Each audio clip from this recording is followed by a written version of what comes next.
Good evening, everybody, and welcome to a very special Comic Art Spotlight this evening. We're going to be doing a special Heritage auction, signature auction preview for everyone. It's for their June 17th through the 19th auction. And before we get started, I wanted to let everybody know that the glitch you experienced about, well, it was probably about an hour ago and lasted for about 40 minutes, is still out there, but something went wrong in Chicago and many internet services went down, including the CDN network that houses all of my image hosting effectively for not only CAF, but every dealer site we host. So about 30 dealer sites were offline and CAF was offline for that period of time, but our CDN services rerouted their traffic around Chicago and we are back up and running. But you may experience and outages over the next 24 hours. Who knows? They didn't really give me an explanation for what went wrong, but yeah, we're all back up and running. So without further ado, let me bring in my guest this evening. We've got Joe Maddalena and Ed Jaster and Todd Hignite. Good evening, guys. Hey, how are you, Bill? Good evening. I am fantastic. Happy to be back online. I'm sure you guys. Well, you will be back online shortly with those whatever your mail connection problems were. But yeah, a lot of people. I'm still getting emails from people saying that they're having issues connecting to some of my stuff. But what are you going to do? It's part of the business. So before we get started, though, I wanted to, I've never met Ed and Todd before. And so I just thought it might be a good way to get started, just introducing both of you and kind of telling everybody about your role at Heritage so that anybody who's never met you before at a show, knows whom you are. And so when they do see you at the next show, they'll know whom they're talking to. So Joe, why don't you start us off? Me? Yeah. Okay. So you want to talk about myself or them? Well, talk about I don't sorry. Well, as far as your role at Heritage, because I can tell you, every email I get from Heritage now, you must be assigned to me because your image is the one at the top of every email that I get. Now, maybe that's true for everybody, but it's not just you, Bill. It's everybody. Yeah, okay. It's everybody. It was my deal. Right. So yeah, I've been at Heritage now for 4 months. An executive vice president. So my role, I work in various departments, and just kind of like whatever I kind of a specialty in. And obviously, the comics and comic art are a lifelong passion. So kind of bop in and out of Ed and Todd's world and see what they're doing, drive them crazy. So pretty much what I did at Profiles, but more, I get to cover a lot more categories, so it's really enjoyable and branched out quite a bit. Sure. No, that's got to be exciting. I was when we talked earlier in the year where I told you I thought that was a really fun thing that you're doing. It's a very challenging switch, but it's got to be switching jobs in the middle of your career has got to be exciting. Just to kind of, it's like a refresher to just work for some a different company that's got similar goals as you had, and it seemed like a perfect fit for you. Yeah, I think it was just the right time. It's like, for me to have the challenge of being able, I wanted to do other things. So for me to have the challenge to be able to work in various departments, so it's not just one thing. Mm-hmm. I just didn't want to do entertainment anymore. The fact that I can go into gems and minerals, or I can deal with, trading card games, or, Americana, or that's really kind of reinvigorated me because I just get to deal with what I love, on a daily basis. Sure. All collectibles. Yeah. All right. Todd, I guess if I'm looking left to right, you would be next. Sure. Probably 70% of what I do at Heritage is comic art, and the other 30% is illustration art and some other art categories. But yeah, I'm a comic art guy. I've been collecting. I started collecting when I was probably 15 years old, and I've done all sorts of things in the hobby. I've written some books and put shows together and all that kind of thing. But I published a magazine for a while. So yeah, I think it's probably true of just about everybody in the department here. We're kind of all lifers, So yeah, that's, art in general, but comic art specifically, the vast majority of my time. Mm-hmm. Well, and I'm Ed Jaster, Senior Vice President. So, it said you can't swing a cat at Heritage without hitting a Vice President. So that's true. Apparently it is true. Pretty damn true. But anyway, I'm the old guy. I started January 1st, 2002 and helped put the second sale together. And I wear a lot of hats too, but my core love is comic books and comic art. I do a lot with American paintings, especially illustration. And like Joe, I'll get, I might do a jewelry deal. I might do a book deal. I might do a movie poster deal. So I've sucked up enough information over the years here through osmosis to put some things together. So the job is never all that boring, But again, I started collecting in 1966 when I was about 6 years old. So I'm a lifer. And are you all active comic art collectors? I mean, yeah, I think Joe, you still might collect a little bit, but what about you, Ed and Todd? I have a small collection. I won't say that I'm a collector now because it's too expensive for me. It's gotten away from me. Yeah, I have expensive taste. One of the two. Yeah, right. That's one of the challenges of the job. I remember talking to one of the American painting dealers I was friends with, and he said, "You got to remember, you're not your clients." So. Yeah, so my days of opening twice up Marvel covers are gone, but I still collect, and I'm looking for romance covers, especially DC and Marvel, and I've been picking a few up here and there, and it's stuff that I can afford, and I enjoy it just as much as the X-Men covers, so it's still very fun. What do you have, like one publisher's romance covers that you like in particular versus another, or just? Well, I just started getting active again about a year ago, and I have a couple DC covers, and I have a Kirby interior, and gosh, what else do I have? A few other things. Bill Everett's one of my favorites. I have a great Everett Submariner page. Oh wow! Yeah, just a little bit of stuff, and I'm actively looking, especially for a Marvel cover.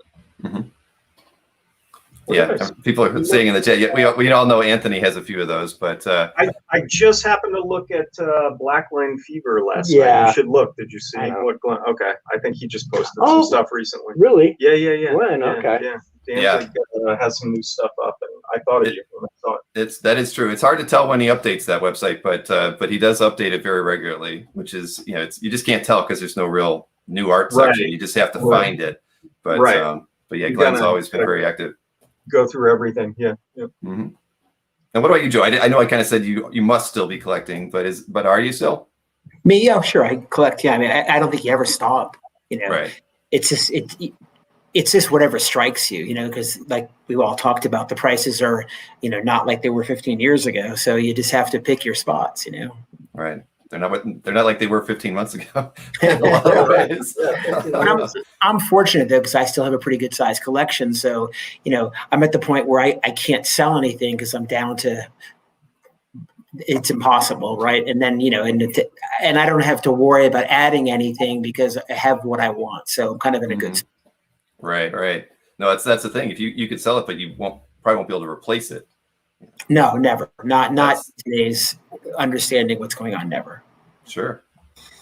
Well, we talked about doing the preview, which is what I'd like to jump into next. And then if anybody has questions, we're going to talk a little bit about the hobby afterwards and the directions we see it going. But once we're done with the preview, I totally welcome anybody in the chat to ask any questions, and I'll pull them up on screen. Or if you have any questions about the artwork that we do show during the preview, feel free to ask questions, and we can stop the preview long enough to answer them. And I know that they have a few of the originals over with Ed and Todd have a few of them, so we'll be able to see them in person as well. So that'll be fun. So let me get this screen shared here. All right. So the first one, obviously is the Wally Wood cover that I think everybody's really interested to see how that sale is going to go. Get a little here on that screen. Here we go. But it's just an absolutely beautiful cover. But I mean, things like this we don't see these too often. This kind of caliber of artwork. So when you get something like this in, how do you approach the idea that this is probably the signature piece of the show, and it's going to get a lot of attention. So at Heritage, I mean, you must think about how you're going to promote that piece, and this one probably was very easy. It's going to sell itself because it's such an amazing example of his work. Well, there, each auction, like you said, there are a handful of pieces of art that we know we're going to publicize as much as we possibly can. And every arena, every ad that we take out, we're going to use it as much as possible online. And yeah, you're right. I mean, that's one of them. And, we've got a big team of people here that bring in books and art. And, it depends on, who brings something in. I happen to bring that in, and it's special to me because of what it is, but it's also special because who consigned it. It's somebody that I met, again, when I was a teenager. I've known him my entire life. I actually bought the first piece of comic art I ever purchased from him, and he's remained a really good friend, and he's been an amazing collector for, decades and decades. And he got this directly from Russ Cockrum. So I would periodically see him, once a year, and look at his collection. And this is the highlight of what he had. And so, yeah, it's amazing to me to carry this back on a plane and a portfolio and start doing all that PR work. But yeah, it's, for me, I've been here 12 years, and this is one of the half dozen things that, for me personally has been most exciting. Like I said, you just don't see a comic book cover that every single collector, no matter what you're interested in, everybody knows that cover. It's just got so much going for it, in terms of, EC, in terms of Wally Wood, in terms of good girl art, and in terms of Shock being this like very ahead of their time, sort of socially conscious publication that influenced all the underground artists. So yeah, it's as big of a deal as anything.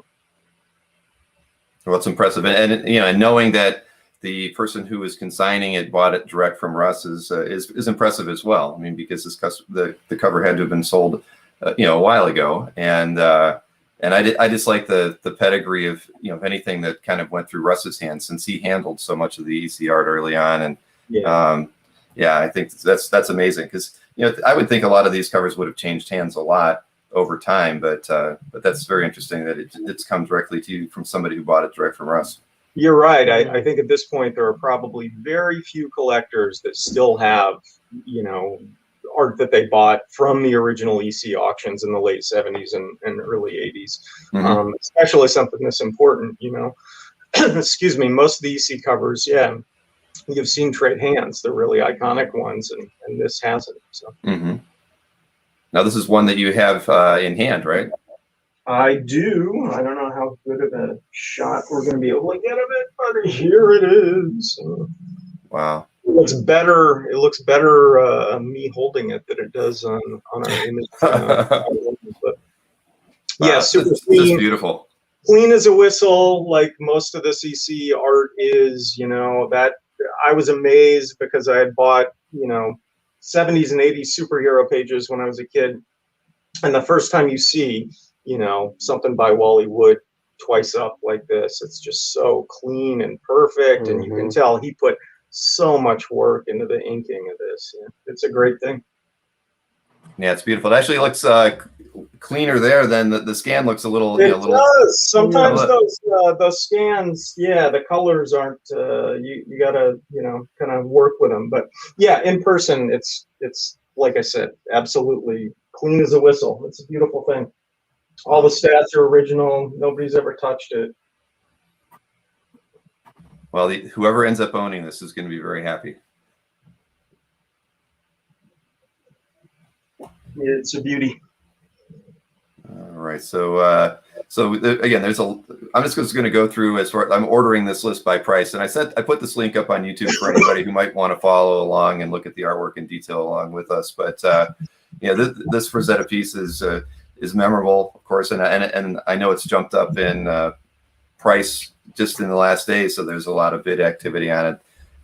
Frazetta's work is always going to be highly in demand, but again, this is a really great artwork, and I'm looking forward to see how this one performs as well. Oh, and you've got that there too. Let me ask and you shall receive. Wow.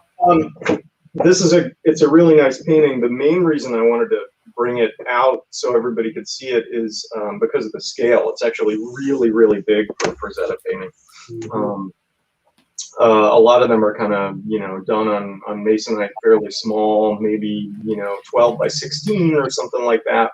And this is, as you can see, pretty huge for Frazetta. And looking at it in person too, there's almost a 3D cutout feel to it, because this impasto is so thick. I've never seen him do that before. I think he did it with I think he was experimenting, and it almost looks like he put it down with a palette knife. Yeah. You can't see it, I don't think, in the image, but like Ed said, there's a ton of paint on here. He really put a lot of work into it. There's a distinct texture, and it's distinctly raised. So it's almost as if this was a cutout. Wow. And it's easy if you don't look closely to miss those beautifully rendered figures there on the side. Yeah. And I think this is one of Frazetta's best periods too. This is on the heels of his work for Warren, and I think it's a masterpiece. Really, it where it fits in his oeuvre, or it's not a $5 million or $2 million painting, but as far as technical painting and his rendering and his technique, there's nothing lacking in this painting whatsoever. I'm very impressed by it. It's beautiful. Yeah, it is beautiful. Well, and I would never guess it was that size either, because like you said, most of them might be more in the 16 by 20, 14 by 20, that range. Right. Yeah, a lot of them are in masonite or canvas board too. This is on actual canvas. All right, I wanted to look at this one here. This is the Avengers 1 page. Pretty key thing there. Yeah, that's an important piece of art. And already at 82.5, so that's it's got a ways to go. It's classic. It's beautiful. I mean, every environment is amazing. Yeah, and the Loki show starts tomorrow too. Ironically enough. Good timing by the consigner. Yeah, definitely. But yeah, these pages from really any pages from the first 4 issues are always hard to come by. You don't see them too often, and but yeah, this is a beauty. And yeah, everybody in the chat thinks so as well. But yeah, that one's going to be an interesting one to see. And next up was this Ditko page with Craven on it, which I think is a killer. That's one of my favorite things in the auction. Ed brought that in so he can talk to you about it. But all right, it's an absolute killer. I mean, wow, the first panel alone is worth everything. Indeed, yeah, the cover shot. Yeah. I'm gonna hold it. Yeah. Was that you or no? You're on the other side. Oh, here, yeah. Let me switch it over here. There we go. Wow. Let's see what the best angle is, but I don't know. I just love Ditko. Yeah. Ditko on Spider-Man. I don't know what's in second place. But I've always loved Ditko because it always amazed me that, again, we're talking about Todd and how the shot cover is so clean. Ditko worked so clean. There's one little spot of whiteout. There's no corrections. Which is actually in the word balloon. You rarely see whiteout with Ditko Spidey pages. They're just perfect. I was told at one point that Ditko in an interview was asked about this. And why isn't there more whiteout in production stuff? And he goes, I didn't even know there was whiteout until 1966. So if I made a mistake, I just redid it. Now, I don't know if that's a apocryphal story, but I like it anyway. Yeah. And plus, to get action in every single panel that's just over the top. Right. Bill, what do you collect? What's your favorite comic art? Oh gosh, for me, I'm in the 70s, so and early 80s, so I'm more of an X-Men fan. But my dream page would be a really nice Kirby Thor And I can, one of the absorbing man issues from Journey into Mystery would be ideal. Were you a John Byrne fan when you were a kid? Oh yeah. Yeah. I mean, that's what I grew up on. So this is kind of a special thing for me too. FF250 was my favorite issue because, you had the, at least the tease that Byrne was doing X-Men again in that issue. So I have a huge nostalgic soft spot for this. This is one of my favorite things in the auction.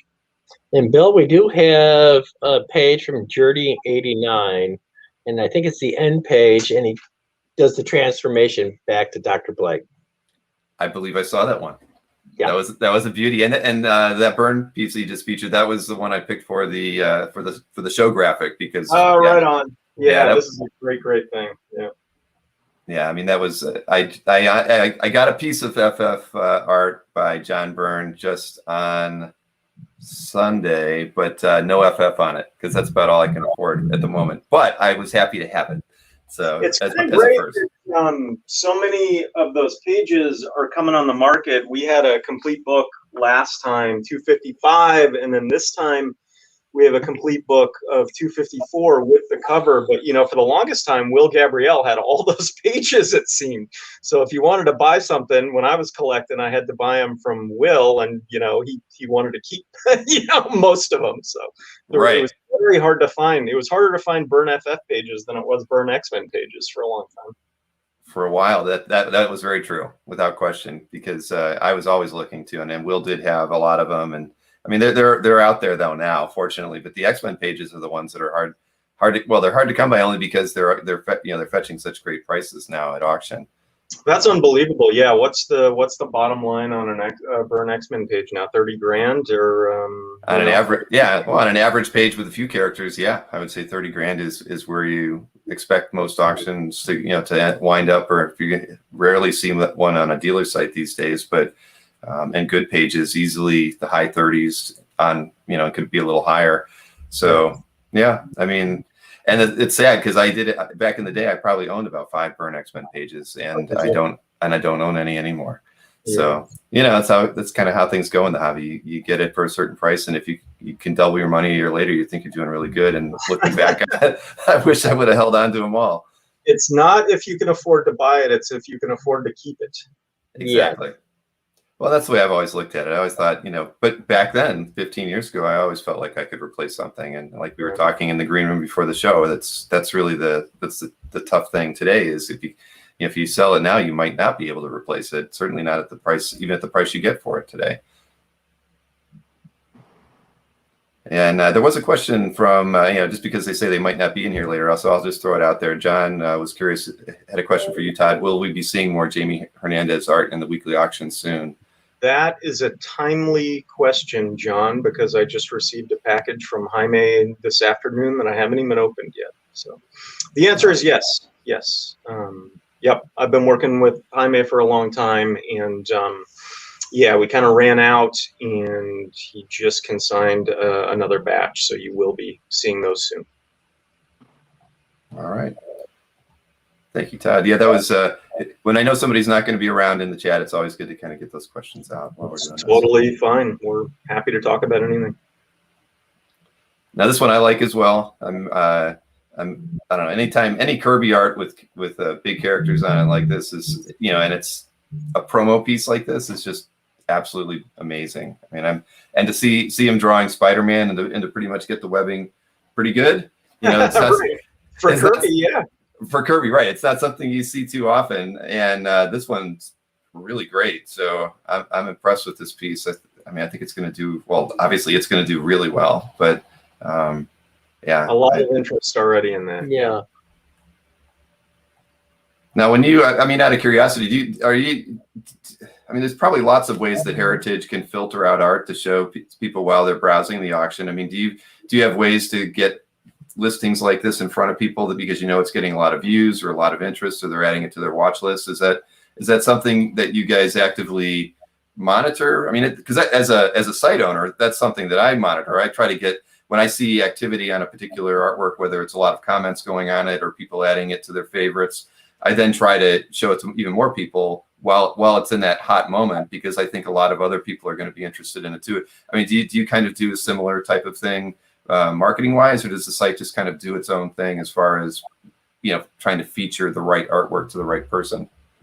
There is, you know, recommendations. You get things popped up based on your viewing history and things that you're tracking. So yeah, I can't imagine something like that is not going to be missed by anybody, I think. Yeah. No, not at all. Not at all. I was just curious, you know, because you know, today so many things are automated like that, Right? You know, where it's just kind of passive, or like you said, it follows their browsing history and pushes out recommendations. So you got to get our fearless leader on the show, and he can explain. He can explain all that, Mr. Halperin. Yeah, he's a genius. Well, I heard that maybe one day I'll be able to get Jim on the show. That would be a lot of fun. I think you will. I think he'd be happy to do it. He would love it. Yeah. I've never met him in person, but we've talked on the phone, you know, many times over the years in CAF. And I can tell you guys, Jim was the first person who came to me and wanted to advertise on CAF before I had a single ad on.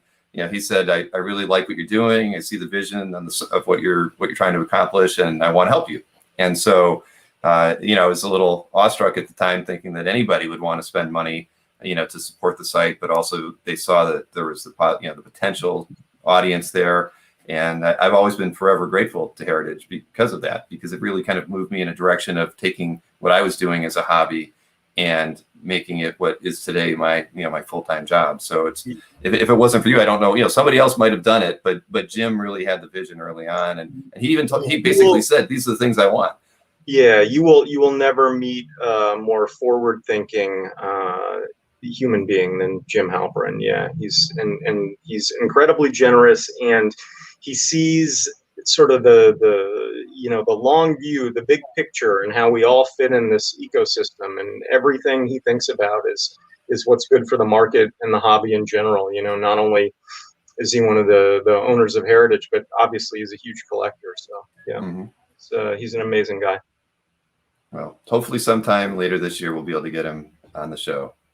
I think you might just have to ask. He might ask. Yeah. All right.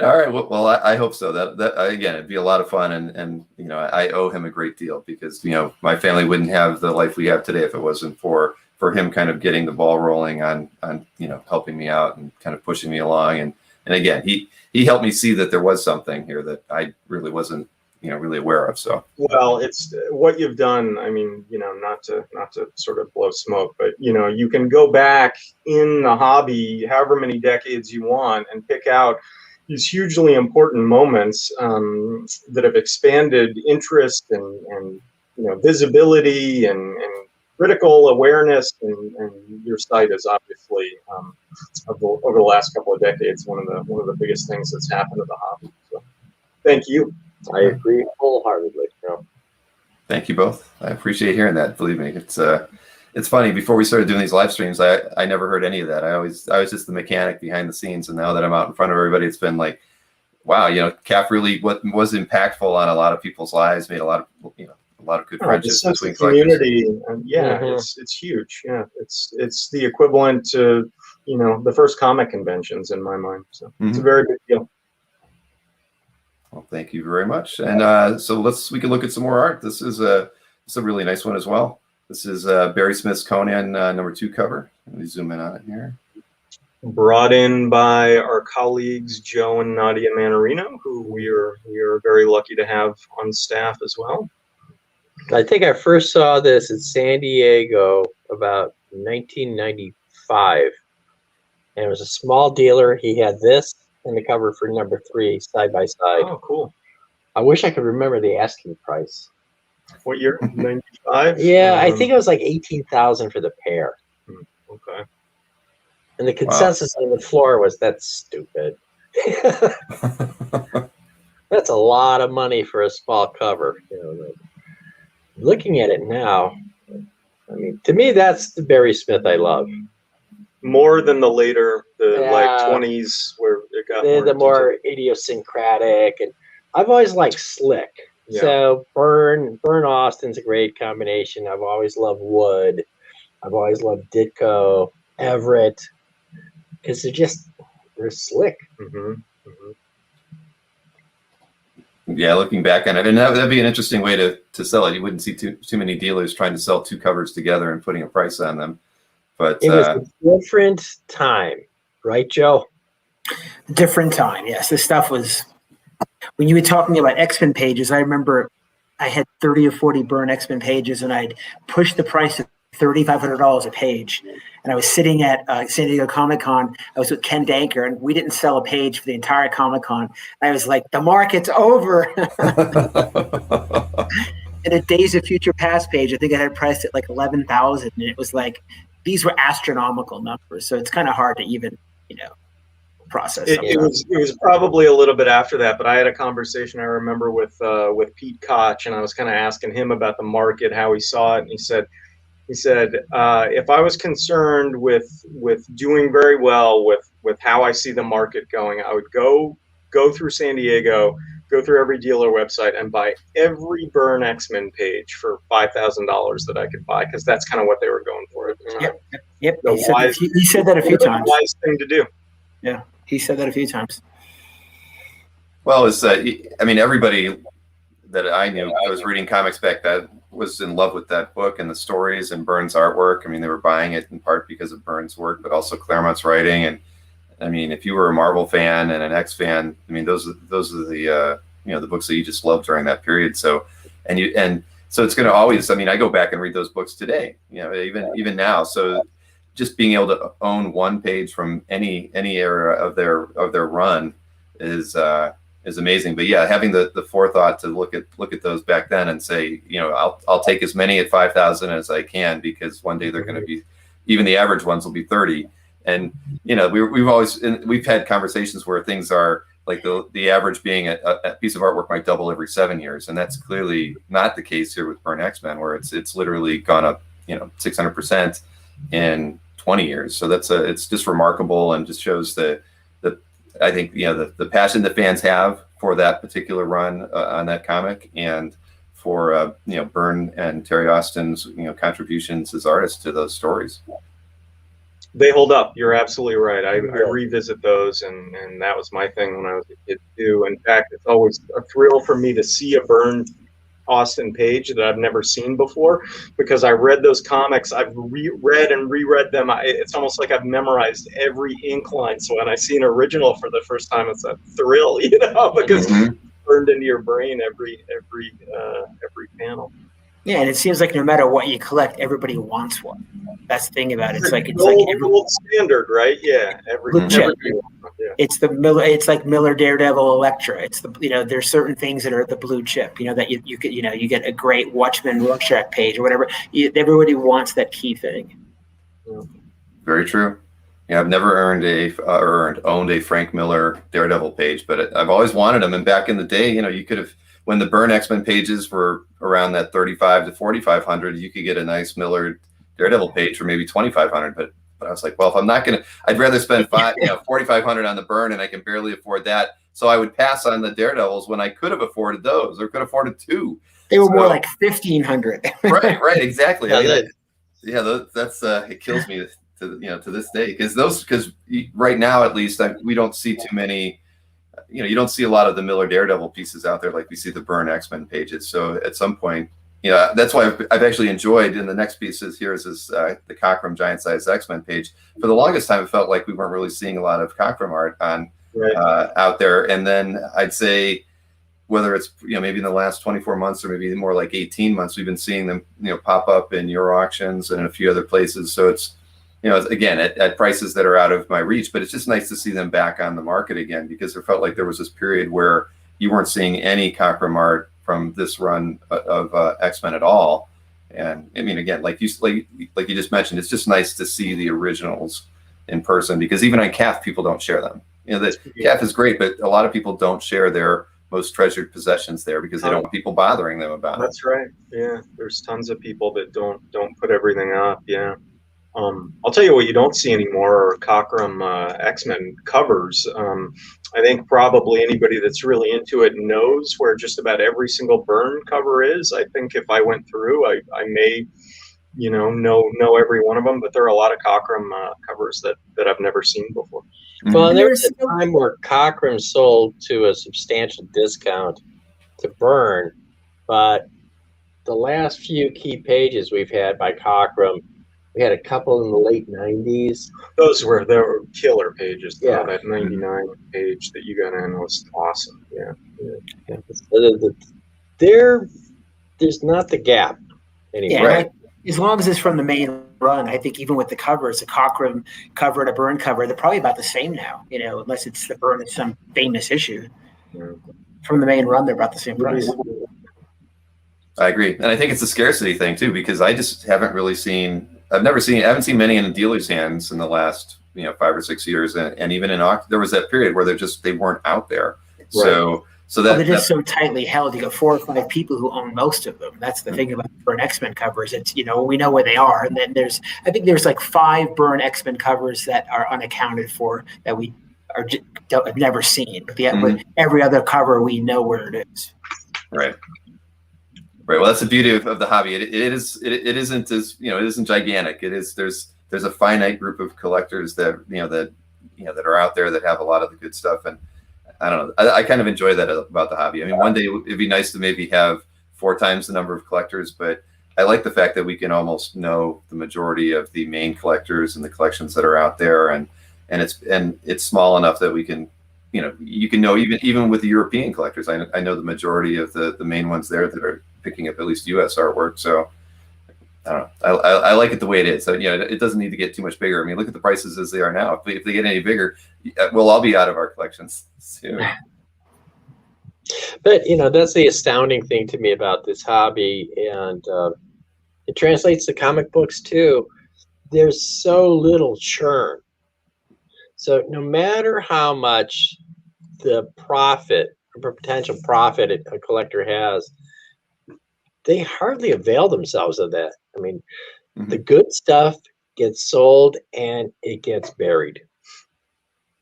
Yeah, that's a good point. And there are a couple of points to that. I mean, one of the things that I've always loved about comic art, and even with the prices being what they are now, it's still true. I worked at a contemporary art gallery, a big contemporary art gallery in New York when I was younger. And the difference between comic art and any other art that I've ever dealt with is, even though the prices are what they are now and they seem very, very strong, they are very strong. The vast majority of collectors still that we see are buying this stuff because they love it. Obviously, the money is important, and you have to factor that in, and you have to factor in the market and where you think it's going to be. And people call guys like us to get advice about that. But it's still, they're really, at the end of the day, buying this stuff because they love it, and that's so rewarding for us because we feel the same about it. Yeah, and I think that's a major contribution from the comic art fan side. Yeah, that's true. Like you said, sense of community, but and it keeps the hobby going because the friendships that people have built, including myself, of other collectors, that you would never have met these people if it wasn't for this hobby. Yeah. And you build 20, 30-year friendships that just go on, and it's all revolves around, this collecting, and money is a part of it. Because we're all always in shock how much things go for, but primarily people love this stuff. It's like it's their thing, and that's the coolest part, the passion. Yeah, I don't know, but I'm hard pressed when you see something like these Ditko battle pages or Spider-Man covers, and even though the value might have gone up $50,000 in 5 years, they don't churn. No, people aren't buying this stuff to flip it. They're not keeping it crate in an art storage, warehouse, and as soon as they can double their money, they're they never see it. That's not the way it works, regardless of the value, right? The other thing that is immediately noticeable about the comic art market compared to other markets that I know a little bit about is just how deep it is. I mean, you'll see some collectible categories that, something important will come up and maybe it'll sell on one bid over reserve or something like that. You just never see that with comic art. There's so many people, if things like, even if they were to dip by 15%, there are so many people right at that level that would pick it back up. It's incredible to me how deep it is, especially now. So that was a question I was going to have for you guys later. But I can ask now. I mean, do you see a lot of the same regular buyers out there, or have you seen in the last, say, 16 months, because of the prices increases that we've seen, are you seeing more people coming in with an investment angle on things? Because like you were just saying, the majority of the people who are buying it, they're buying it because they love it. They have the ability to afford the artwork at these new prices. But if people are speculating, it tends to be more uncertified products. Yeah. Right. So trading I would cards, think so too. Trading cards, sports cards, comic books, but things that it's the same thing when I work in the fine art world. Nobody knows what this stuff is worth. You know, this Cockrum cover, and it's kind of obscure, and it's, in my mind, way past the peak of Spider-Man and the great artists who worked on Spider-Man. But I don't know. Is that worth 20,000? Is that worth 50,000? I just don't know. Mm-hmm. You know, you got Kingpin, you got Spider-Man, anything with any art from Amazing Spider-Man. Even if it's Dave Hunt panel pages, those could easily go for $10,000-$15,000. So, but the point I'm trying to make, a comic book, we have a lot of data and there's a lot of comparables, and you know, you can look on websites and see how much a Spider-Man 1 and 5.0 goes for, and you have dozens of results. But for a fresh to the market Spider-Man cover to come up, it's almost impossible for us to predict the high end for things like that have never been on the market, you know. And so we give people estimates when they're potentially going to consign something. I think we're always pretty intentionally conservative. We want to be realistic about it, but you never know the high end for something great that hasn't been on the market. It's impossible, especially, you know, with heritage, with the website behind it, with the marketing that we do. It's, you know, we're always low on the high end. It just seems like, you know, across the board. And we have seen a lot of new people. Ed and I were talking about it the other day. We used to go through after an auction and sort it by, you know, price for original art, starting at the top. And we would recognize virtually every name, you know, as you go down. And the last several auctions, that's not the case at all. I still think what I was talking about before holds, because a lot of the new people that we see coming into collecting original art, you kind of get it, and when you talk to them, you know, but you get a sense of why they're doing it. You know, they're still buying it. It's not purely an investment. They know what it is. They're coming from the entertainment world, or they're the same age as us, and they grew up with this stuff. So it's not like they're looking at it purely as a, you know, financial vehicle. They're you know, looking at it like, wow, this is the coolest thing. I remember this, or I worked on this movie project, or whatever. There's some connection to it. There are a lot of new names, and a lot of new names on very significant pieces. Well, and there's, in addition to new individual collectors, I mean, there's a lot more institutional interest in comic art now. That's exploded in the last 5 years, you know. Not only American institutions, but European institutions. We deal a lot more with those clients, and, you know, give them advice and give them information about history on the piece or the artist, you know, track record. So yeah, it's broadening kind of in every way. Well, I think that's what's made it exciting, you know, seeing a few fresh faces out there, and, you know, there's been a lot of significant purchases lately. You know, as a curiosity, I think in the past, one of the things that people always kind of leaned on was they like to keep their good. Oh, let me hear full screen. Yeah. Again, yeah, you can see, you know, maybe more detail than on our scan. I'm turning it the wrong way. I'm backwards. It's a great cover. It's beautiful. Obviously, the artwork is great. The character is great. It's always, I sort of brought this out because this is, you know, this is sort of the hardest thing to figure value on, because it's an unpublished cover. So, what does that mean? Right. Well, we know what the published covers have been going for, so yeah, it is hard to say, but yeah, I mean, a period piece, is still going to fetch, it might not be the cover sale prices, but still, somewhere very close to them, because again, there's only so many of these Smith covers out there. So to get something drawn at the same time, equally as appealing, it's hard to pass it up, right? It's not like Smith was doing really great commissions of Wolverine or something like that. You can get them elsewhere. This is about as close as you'd ever be able to get that wasn't a published cover or published interior or splash page. But my question was going to be the scarcity idea. A lot of times, when I first started collecting, a lot of people always felt like keeping the art off the radar was a better way to market it later. You bring it out and be like, oh, you haven't seen this in 10 years. But I mean, to me, at least in the last few years, now that the art has really been commanding, the prices that they have, I don't really feel like that's the case. Good art is always going to sell for good amount of money. It doesn't have to be hidden in someone's collection for 20 years. And then it's finally seen again as if anyone had forgotten about it. Like you said, everybody knows where the good art, where most of those good pieces are. So, but that was a philosophy early on. I mean, at least, in the circles that I was collecting in, and then people felt that, that keeping things hidden and scarce was a better way. But I mean, do you guys feel that way? Because you've sold artwork that's been out there in the public eye, and then artwork that they haven't seen in 20 years. Do you really think that there's a difference in one having a lot more interest than the other? There's a lot of old school collectors that still believe that, and nobody ever sees anything until they're ready to sell it.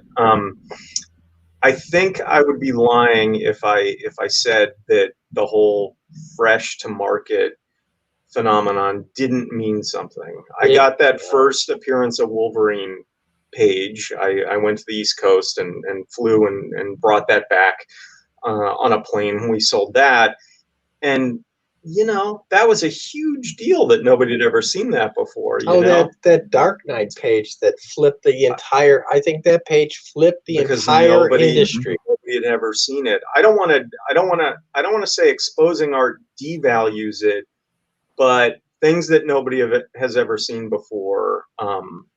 There's definitely an excitement to that. It's meaningful. Yeah. Mm-hmm. Like we were talking about the stock cover, that it's been with one guy who is impossible to buy things from, and because he loves the art and he keeps it tightly held. That means a lot. That this is your first crack in 30 years at this piece. And there's also a collector thing that I disagree with. I see this with comics and with art. Do you have any Ditko pages? Well, yeah, we're lucky enough to have 3. Oh, well, I can't sell. The more you have of something, the better the prices tend to be. And the best example, if you look through our auction archives, when we have 2 or 3 or 4 peanut strips, they do good. When we have 12, they go over the moon. So, that always sounds interesting. Right, I would think that shouldn't be the way either, but I guess maybe it brings more peanuts collectors in, so there's more bidders and so more activity then.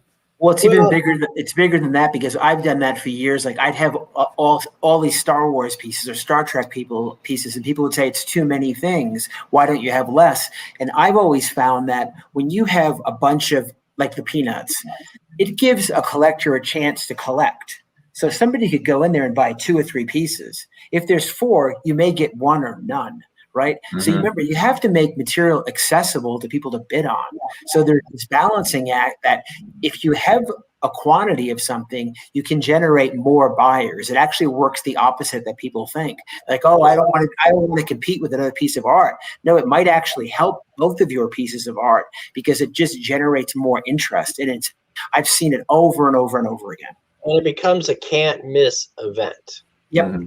Absolutely. So when you have 12 bites at the apple to buy a peanut strip, you have my attention. If I have 2 or 3, I can easily go and say, that one is, that sale. That was yesterday. If I miss that one, there'll be another one. Yeah. But if you've got a substantial group of anything, Yeah. everybody's going to be in on it. You're making your plans months in advance. And they perform. If you had 20 Byrne X-Men pages tomorrow in a heritage auction, they're all going to perform. It's not like you get to see a 50% drop in price. You might see actually an increase in price. We sold that. Yeah, we sold that whole FF book last auction page by page, and I kind of went back and forth trying to figure out what to do with that, what the best thing, how to sell those pages, if they should be spread out or what. But we sold every single page in that auction, and they did amazingly great. Yeah, they did better than any Byrne or FF pages that we've sold. Yeah, and I think collectors also have it's intuitive. It's logical that there's a finite amount of money in this marketplace. And if I put up for sale something very important and there's 2 or 3 other important things, well, we've frosted out, we've maxed out everyone's pocketbook.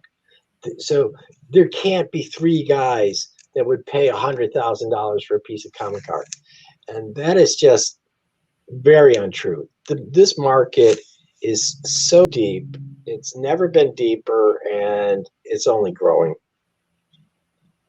Yeah, no, I agree. I'm fielding questions from new collectors and people who seem to have been collecting for a long time and are just kind of coming out of the woodwork. That I had never seen anything like it in the 10 years prior to that. So it's definitely a very exciting time. I mean, I've never met collectors who've been out there for 10 years, have really great collections, who are just now putting them on calf and introducing themselves to me. And again, this is just an exciting time for me. I've just never experienced anything like it in the whole time I've been in the hobby, where we're having so many people come out and kind of make themselves known, or they're just brand new. I mean, collectors that are coming in and making a big splash with a lot of very high ticket items. I mean, sometimes they get burned out early. I've seen a few collectors come into the hobby and buy 30 really high grade blue chip artworks, and then decide a year later they're ready to get out. But that's kind of the rarity. Anybody that's really getting into the hobby now seems to be diving in wholeheartedly and with little abandon. Yeah, right. Yeah, I think that's a good point too. I think it's hard. I think it's hard for a lot of established collectors to sort of wrap their head around the market, because if you love this as much as we all do, and you spend every waking moment, researching prices and looking at old dealer catalogs and looking at old auction catalogs, in your mind, you come up with a value system that makes sense. Like, this should be this, this should be this because of all this historical data. And, we've seen over the last couple of years that just does not hold true anymore. Like I said, you can't predict the high end, because these people coming in, they don't care about all that information that all of us have been amassing for decades. If it's a great cover image and that's what they want, they couldn't care less if we say, oh, it should be worth $35,000. That's meaningless to them, Mm-hmm. And I think that's a hard thing for people to understand. Yeah, my favorite is probably Raymond. And if I could afford a Raymond Sunday, I would that's it. Always has been for me. Yeah. And I remember maybe in the 80s and 90s, they got up to about the 30,000 range. That's what a good Raymond would cost. And then it dipped. Then it got to be like you could buy one for about 15. In today's market, you cannot touch a Raymond Sunday. Everyone's $100,000. Every single one of them. None of them fall through the cracks. Mm-hmm. You'll never see a Raymond Sunday for $50,000 again.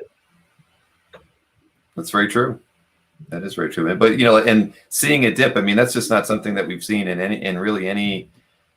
any area of the hobby, any artist or title in the last 10 years. There's never been a drop off. The speculation with some collectors is that we're in this big bubble, but right now I just don't see it. I think that the art is finally getting its due. I mean, I've always looked at it and compared it to comics, and comics are at such, comic books, slab books, graded books, whatnot. have been commanding high prices, astronomical prices for years, while the comic art world, the artwork prices have kind of lagged behind it. But I think we're finally, art isn't going to catch up to comics anytime soon, but I think people are finally realizing the significance of it and seeing the real value for it. I mean, if a high grade, Amazing Fantasy 15 can sell for what it can, then images like these, are deserving of something more than what they were, a year or two ago. If somebody gave us a good Ditko Spider-Man cover, you'd see 7 figures.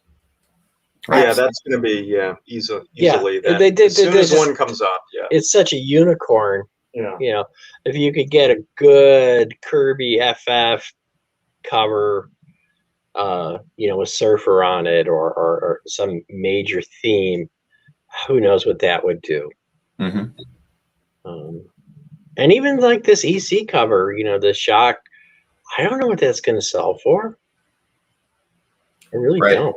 Right, and you don't even want to speculate, because no matter what you think it's going to be, you're going to be wrong. You could it would be very easy to say that it was going to go, it's going to, more than double or triple where it's at right now. But you just really don't know. I mean, with any auction platform, though, it's always going to take a few people to move it along. But you could see it going, at 3. The whole key to auctions is getting the most eyes on what you're selling, and that is what I think we do better than anybody. I mean, there are so many categories that people will see. They've never seen comic art before, and they'll see a cover like that, and they have the means, and they might decide to bid on it.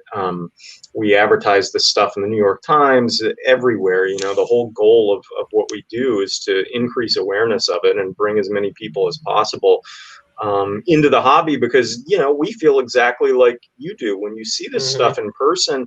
I mean, it's unbelievably beautiful, and it appeals to just about everybody if you can see the artwork itself. The other great thing about comic art, I mean, we always kind of fall into this trap of talking about the highlights and 6-figure lots all the time. But one of the most gratifying things for me is collectors that I've sort of worked with for a decade now that are my age, and I know exactly what they grew up with and what they really love because I grew up with the same stuff. Seeing them expand their interests and start collecting strip art or get into, go back and look at EC. For a long time, it almost seemed like, everybody was worried that strip art was kind of dead, but now it's doing, like Ed said, I mean, there's tons of interest in certainly Raymond and Foster and McKay and Harriman. And I love seeing that. It's not a nostalgia thing. It's not something that people just grew up with, like John Byrne, Fantastic Four or X-Men. You kind of expand your horizons and see how amazing this stuff is. We were talking about comic collectors and how comic books get so expensive. It's been my experience for a long, long time that you may start out as a comic book collector, that so many people matriculate, because being a guy that's owned some really expensive comic books and really cool comic books, they end up in a safety deposit box that you go and visit twice a year. And when you have a great piece of art, you can frame it, put it on your wall, and you can enjoy it every day. Every day, every time I look in my dining room and I see my romance covers, I'm like, I'm happy. I am happy I did it, and I want more. Yeah. I agree. That's one of the refreshing things that I've learned in the last, say 13 months of doing these live streams is just the awareness that the art collectors have of the medium. They appreciate it for the stories, they're buying it for that reason, but they do appreciate the talent of the artists, and they really many look at the art for what it really is, which is just something that's beautiful. And I think that's why, like you're mentioning, they discover Milton Caniff strip art. I want to own a few of those as well, and it's because I appreciate the medium. I think that's where we're finding that the hobby really maturing is where it goes beyond just trying to collect things that are the nostalgic artworks. I mean, once you kind of got that void filled in your portfolio, you start looking to see what other areas could I branch out into, because I love the medium so much. And it's so deep. You can go in so many directions, you know. Right. It's amazing. Yeah, and until say the Miller McFarlane period, everything was based off Foster, Raymond, and Kniff. Mm-hmm. Every artist who worked from 1935 to 1975, they were either trying to ape one of those three guys. From Eisner to Frazetta, every one of them would say which of those guys, like that guy, you know, was their idol. Yeah. Or maybe they'd pick up the Bigfoot style of, like, say, a Wolverton or wash tubs and those kind of things too. So I think that's all changed, though, because I certainly don't think Frank Miller was basing his art on Alex Raymond. Well, it's another version. Yeah. He was Will Eisner. Yeah, Will Eisner was his guy. Yeah. Mm-hmm. No, well, but that's the things you learn as you go through the hobby. Is, again, you're reading the books because you like the stories, and then you start realizing all of the, where their influences, where the artist's influence came from, and again, I think that's just what makes the hobby more fun, is just learning about the history of it, learning where the artists got their inspiration from when they were doing the work that that you appreciated, and again, I think that feeds on itself. It makes you want to buy the artwork that they were inspired by. And I mean, I see it all the time. I visit Berkey like once a week because we do a lot of work together, and it's just amazing to just go through the bins of artwork that he has and just appreciate it. I mean, the other day there's a lot of stuff that I look at and it's like, I would never own this, but this is just an amazing piece of artwork. Amazing to see, right? Right. We talk about how robust the market is. It's not just on the high end; it's on the low end too, because there's a lot of great stuff that you can still buy for $1,000, $2,000, $3,000. You get a great Kniff. You can get beautiful Alex Toth pages that aren't, superhero pages. There's just tons of stuff. Yeah, there certainly is. I know, following heritage auctions, say, if the right thing came up, I'd break my budget, but $2,000-$3,000 is real money to me, So, but if I have an interest in something, and say it's a romance page or a 40s cover, I think we had a Bob Montana Wilbur cover, and I was like, this is great, it's Good Girl, I love Bob Montana, I love this thing. I was blown out of the water in 35 seconds. Mm-hmm. This piece is great. Frame. I don't know if you're going to be able to see it. This is such a Great cool page. Great page. Love it. Ed and I were jealous. Our colleague Matt Griffin brought this in, and Ed and I were both. Yeah. Oh, man. It's killer. Such a great page. Yeah. Now this is from the Promise collection. No, this is the Spider-Man Spidey Steve. Oh, Spidey Steve. I'm sorry. Yes, the Spidey Steve collection. Yes. But what a perfect Spider-Man page, huh? Uh-huh. Mm-hmm. That's amazing. I really love that one. Yeah. Wow.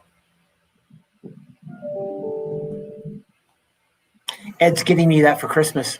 Yeah. It's good to have good friends. But as long as you give me the Frazetta cover for Christmas, I'll, it's fair. Actually, Joe's got plenty of stuff he could trade in his collection. Yes, he does. You could probably do an okay deal. Yeah. We'll talk about it after. No, Joe's a lot sharper than I am. That's right. Yeah. That's like making a trade with Albert. You're going to get hammered. Yeah. You're going to lose. What? Yeah. Albert's one of my best friends, by the way. I know Albert's great.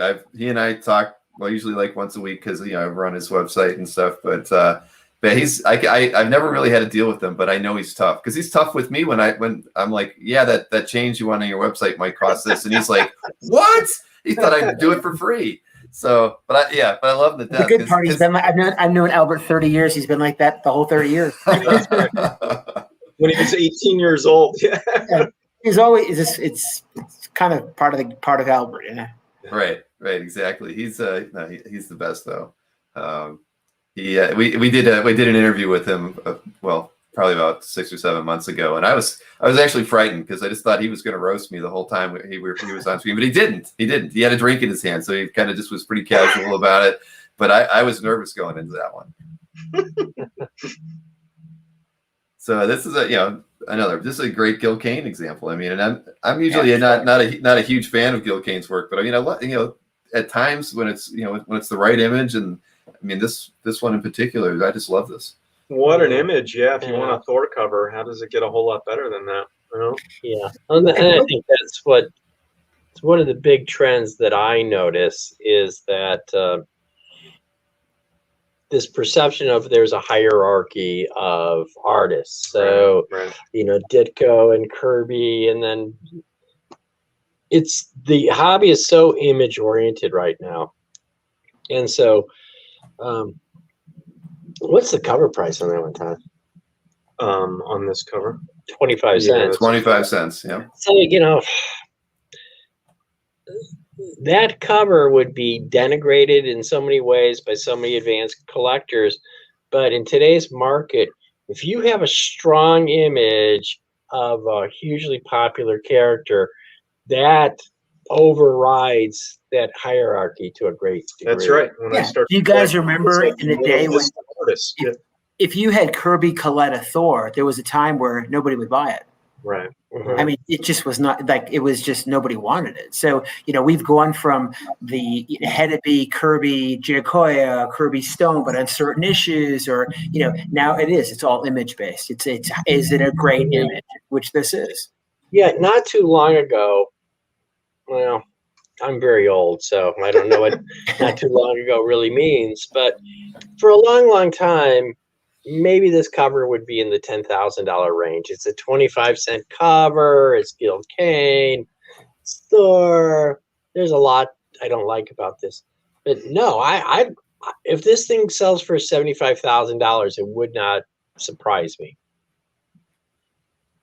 Because just the image is just so strong. Mm-hmm. Yeah, we've seen that time and time again. Yeah. Whatever, Conan splash or whatever it is. If it's just a killer image,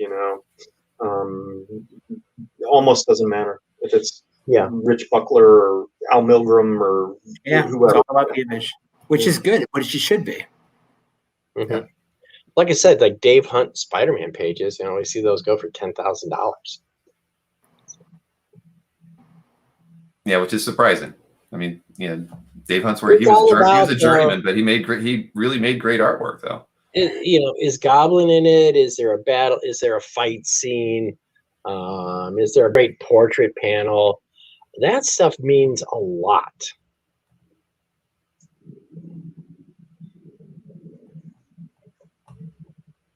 Yeah, and you can't get any better than some ninjas and a graveyard and. Pretty great. Speaking of a great image, that's such a cool image. I remember reading that and being so impressed with, with all those ninjas, the graves. Yeah. Right. I mean, if you want a good Miller example, this would be one of them. Well, yeah.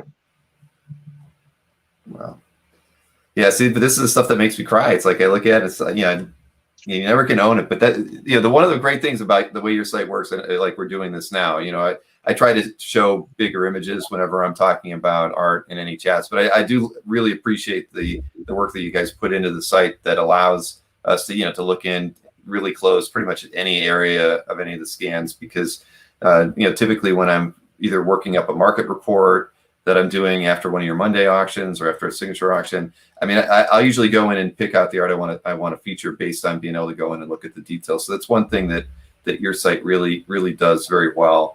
That even I could learn from, because I don't even do anything like this on CAF. But this is you present everything really well. You give everybody, nobody has to ask you for another scan.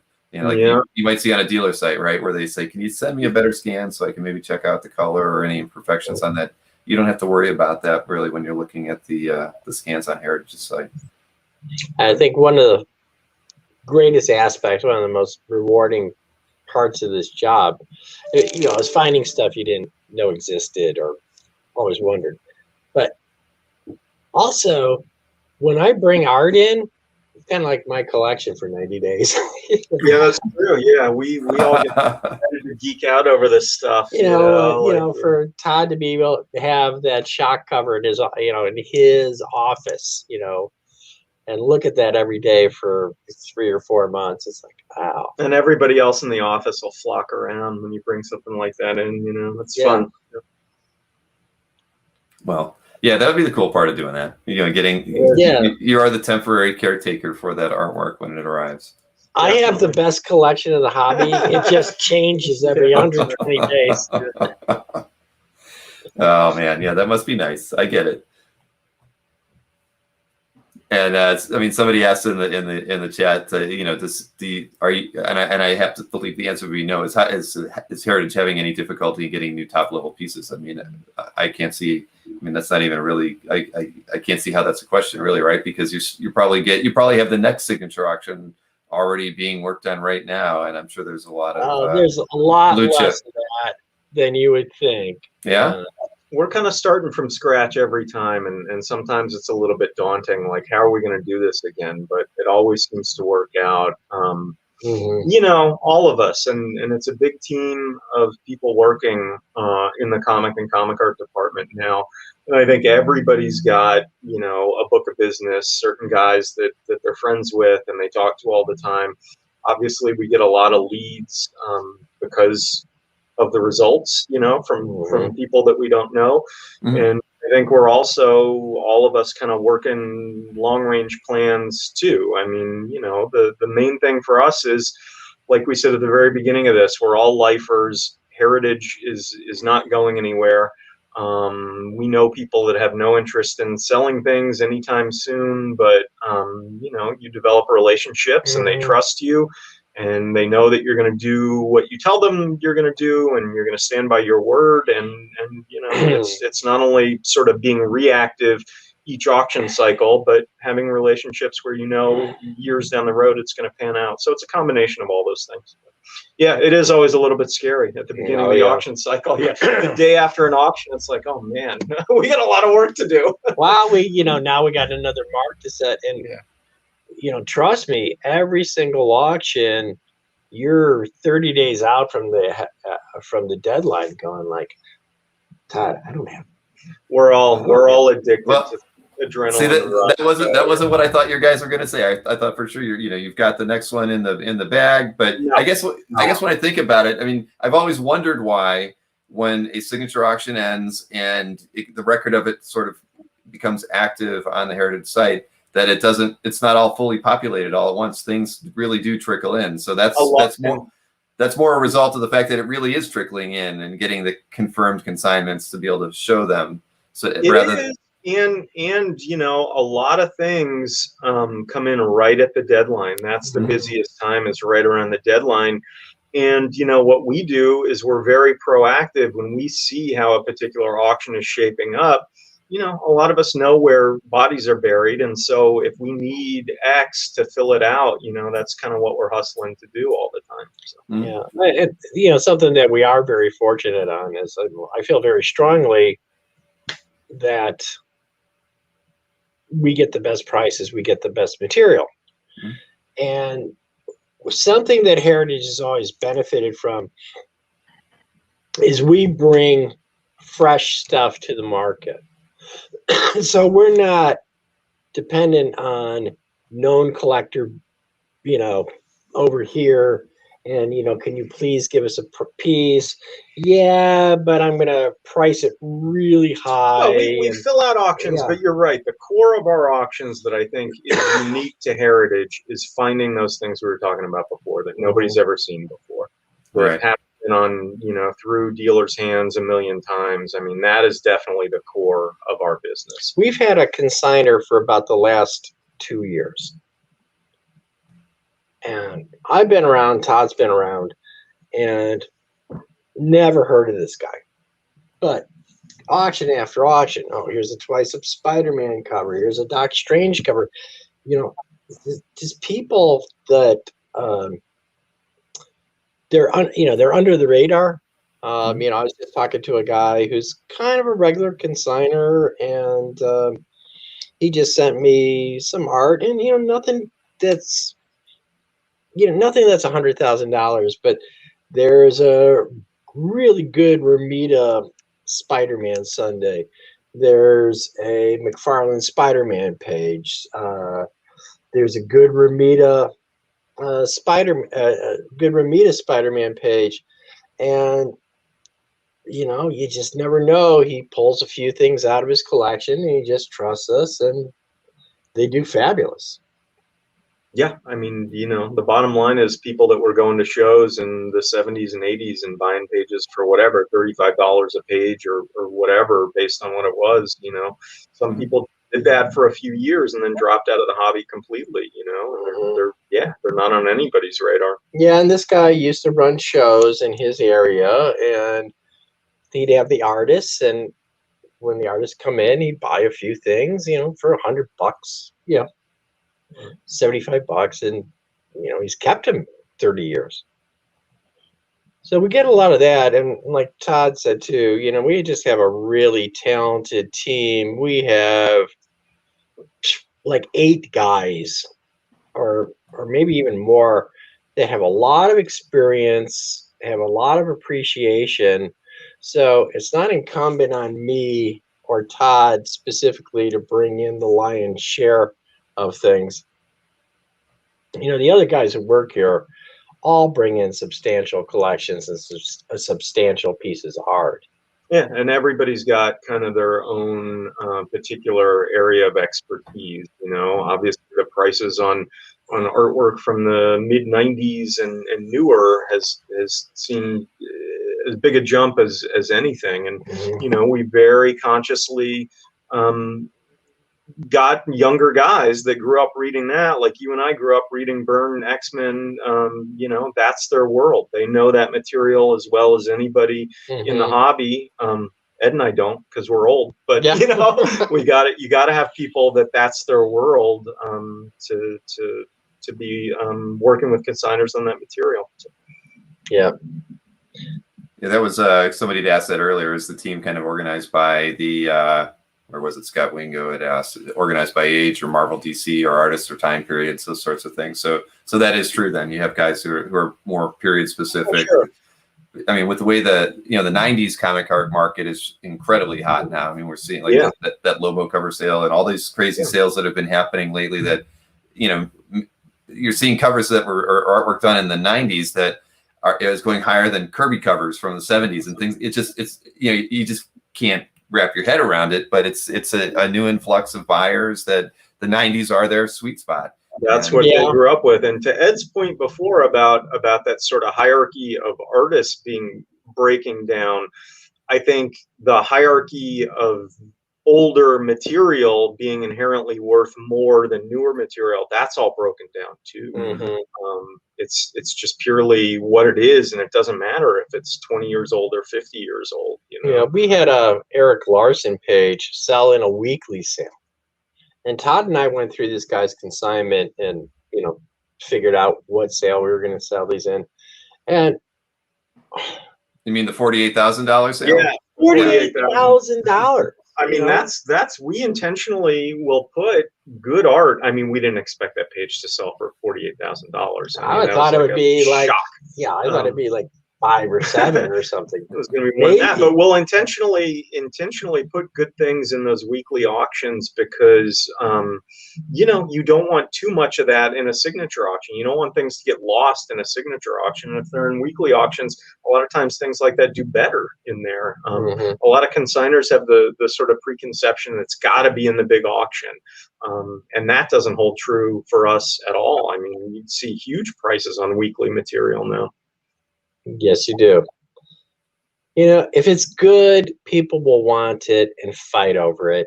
And you can't hide good material. I learned that as an eBay dealer, 30 years ago, that I would put books up for sale. I love that Neil Adams page. That's such I would have no idea, about this book, and it would sell for $200 in my world, and very little. The guide value is $15. Yeah, even like little regional auction houses, it's very hard to find deals anymore. Yeah, That last panel, I mean, is there a more sort of classic Neil Adams pose than that, him coming out of the sewer? I mean, that to me is just like, I love that stuff as a kid. The first back issue comics I ever started collecting were everything Neil Adams did, and that is just, I mean, it does not get any more perfect Neil Adams than that. Yeah, in my generation, you know, Neil Adams and Steranko, they changed so many things because, you know, you had this DC and Marvel house style, and it seemed like these guys ran together. But when you started to see the Neil Adams artwork, it's like, this is different. Oh, man. You know, this guy's he's not trying to be like a cartoonist. He's trying to be an illustrator. Yeah. You know, kind of the same thing. The same thing with Steranko. He had this graphic sensibility that, and this feel for design. And again, it got away from just being a journeyman comic book artist to being like, this is design. This is illustration. This is unique. And bringing the broader world into it visually. I mean, he was bringing all pop art references into what he was doing, and Neil Adams was just like exploding like what it meant to be a comic page, you know, layouts and the anatomy. That, I mean, that to me is just a perfect thing. Right. I mean, that was a period in time where, you know, the people or the artists that were coming in to the hobby, or to drawing the comics that we were seeing then, you know, they wanted to draw comics. They had grown up on comics, whereas a lot of the illustrators before that were maybe, you know, they wanted to get into the advertising and illustration world, and comics was kind of a stepping stone to get out of comics. But I think when you had Steranko and you had Adams, Buscema is coming in, and you know they grew up on it. This was what they wanted to do with their life, and so that, you know, I think you see a turning point in the way the art was drawn and rendered, and I don't know. I think that was really when everything just changed for the better. Yeah, that's absolutely true. It wasn't like you said, a stepping stone toward another career. This is what they loved, and this was their art form, you know. And it's true of the underground artists too. It's like, I don't want to do this and then become a painter or whatever. This is it. This is the art, you know. It kind of reminds me of the John Newton Howitt story, and John Newton Howitt did the greatest horror pulp covers of the 30s, and he did hundreds of covers, and there's one known example of one of his horror paintings, and the story goes that he tried to break into easel painting, you know, fine art, and he had a big gallery show, and one of the critics found out that he had this background in doing these salacious pulp covers. So he burned all his paintings. And so, like, to Todd's point, you know, this isn't something with the Neil Adams and the Sterankos. They took pride in their craft. It wasn't an apology. It's not like I'm embarrassed that I draw funny books for children. I want to be a real artist, but boy, you know how things have changed. Yeah. That's a pretty great Superman cover. Yes, it is. Swan line, pretty slick, huh? Yeah. Doesn't get any better than that. That's right. Yeah, if you want to lend me $50,000, I want to buy the Lois Lane cover. That Lois Lane cover is cool too. Yeah. Schaffenberger, yeah. Wow. Yeah, no, these are great. Well, you know, was there any other pieces in particular that you guys wanted to talk about, or do you want to like maybe see if anybody had any questions about? Yeah, maybe take some questions. You know, heritage in general. I mean, I can keep showing artwork, but I mean, one of the things that, you know, not having conventions to go to, it's not been able to have your teams out in front of, you know, people just walking by your booth and wanting to know how Heritage does business. You know, how do you approach Heritage to consign artwork? And I mean, I'm sure it's easy enough. I mean, I know going through your website, all that information is there, but you know, not having that opportunity to just meet the common collector walking by your booth has probably been part of the whole challenge that you know, obviously a lot of people in this business have been struggling with. So you know, so I would, if anybody has any questions as far as, you know, whom to approach or how to approach Heritage in that way, you know, feel free to ask. Or I saw somebody earlier did ask that same question I brought up with you guys in the green room, that you know, estate planning is really becoming a hot topic amongst collectors due to COVID. And, are you seeing collectors, coming to you with the idea that, how do I prearrange things? Can I set up deals with you in advance of, I don't want to consign today, but I want to make sure my spouse, has a proper contact information with you. Are those things that you help kind of facilitate early on in the relationship that you would do with a consignee? Yeah, I think all three of us have probably done about every sort of version of that is possible. Everybody's situation is unique, but yeah, anybody with a substantial collection, I think at one time or another has had a conversation with one of us about that and how it should work. And it really, it just depends on what a specific individual's goals are and what they want to happen. I will say that, again, there's no sort of one size fits all way that a consignment works or the way an estate works, or every deal is pretty specific and unique. And that's another great thing about working with us, is that we're very flexible and we've done enough of these things. We have an entire appraisals department. Basically any question that would come up for an attorney representing an estate, or any question that you would have, we've dealt with before. So but yeah, I mean, it's always gratifying to me if there's a collector that I've known for a long time, and I'll see them at a show and they'll ask me for a business card because they want to like put it on the back of their most expensive piece of art, so their wife will know to call me, if something happens to them. I always, well, I hope that's a long time coming, that phone call, but yeah. And it's just very smart. Something we were taught early on, or I was taught early on, is, you definitely want to sell your collection while you still have the decision-making power, or really have a plan if it's going to be sold posthumously. Mm-hmm. Because you do not want to leave it to your heirs, and for just very many reasons. But you understand the hobby. You understand the appeal. You have your opinions about who you can trust, who you can't trust. And once you're gone, none of your heirs it's unlikely your heirs will have the inside knowledge that you do. Mm-hmm. Right. No, exactly. And that's, I think that's a concern for every collector now. I mean, we had a long talk about it on Sunday during a chat, and, we all feel invincible at the moment, but I think it's the older we get and the broader our collections become and the more valuable they become, especially after the way the prices have gone up in the last, 12 or 14 months, it becomes a bigger concern for us all, how to insure it, how to protect it if something were to happen to us, and whom to trust.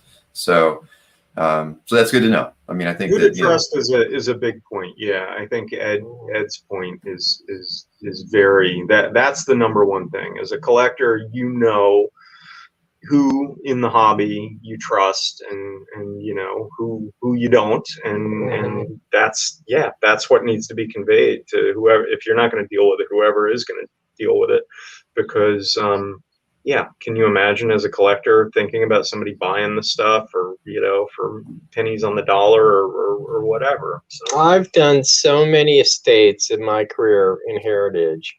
It's almost a specialty of mine, and there's people with significant 8-figure collections that die intestate. And trust me, that gets to be a mess. Yeah. right. That is a mess for everyone involved. No, I'm always surprised when I see some, really nice, like, blue chip artwork show up on one of those eBay seller sites that, are the corner, the corner store where you can just drop it off and it ends, Right. It's shocking when you see something like that happen, because that somebody passed it or something along those lines, and they didn't know what to do with it. So they just give it to some nobody who also doesn't know anything about it to sell it as well. And I mean, I guess as collectors, we might be excited when those opportunities present themselves, but it's always surprising when you see them. You just would think it would happen. We're talking about so much money now that just having it worked out, well, what's the tax ramifications of this, and who do I talk to, and here's a list of names. I should have an attorney. Here's how you're going to get it appraised. Here's what the legal work looks like, and here's how we're going to disseminate the proceeds. It just it's amazing to me that so many collectors pass without having done that homework, and a lot of times it costs the heirs a lot of money. Well, so everybody needs to start doing their homework. That's for sure. Yeah. Well, I mean, this our hobby, it's not like here's $100,000 worth of great stuff in my portfolio. It might be, well, here's $3.5 million. Here's $20 million worth of stuff. Mm-hmm.